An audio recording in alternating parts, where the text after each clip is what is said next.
ততক্ষণ ধরে আপনারা ডাক্তারকে বুঝাবেন আপনার সমস্যাটা। ডাক্তাররা যতক্ষণ আপনারা থাকবেন, যদি রাত্রি 10টাও বাজে তাও আপনাদের সেবা করবে ডাক্তাররা ইনশাল্লাহ।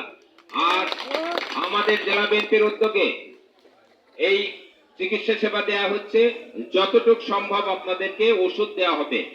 আপনাদের যে ওষুধগুলা আপনারা কিনতে পারবেন না, অতি খুব দুস্থ, যারা একেবারেই কেনার সঙ্গতি নাই, তারা আপনাদের নেতৃত্বের সাথে কথা বলবেন। ইনশাল্লাহ আমরা পরবর্তীতে ওই প্রেসক্রিপশন অনুযায়ী আপনাদের কিছু কিছু সহযোগিতা করবো ইনশাল্লাহ।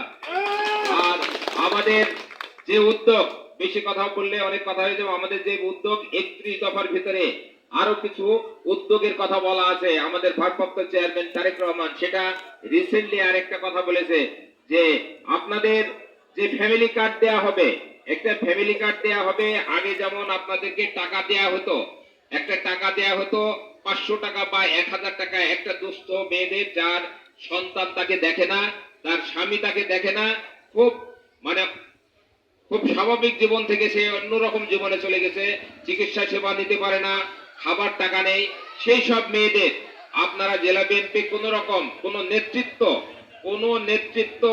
কোন টাকা পয়সা আপনাদের কাছে থেকে একটা টাকাও নেবে না। তারা আপনাদের বাড়িতে বাড়িতে যাবে। আপনারা সঠিকভাবে চিহ্নিত করবেন যে এই মেয়েটা খুব গরিব, সে খেতে পায় না, তার সন্তান দেখে না, তার স্বামী দেখে না, তার স্বামী মারা গেছে।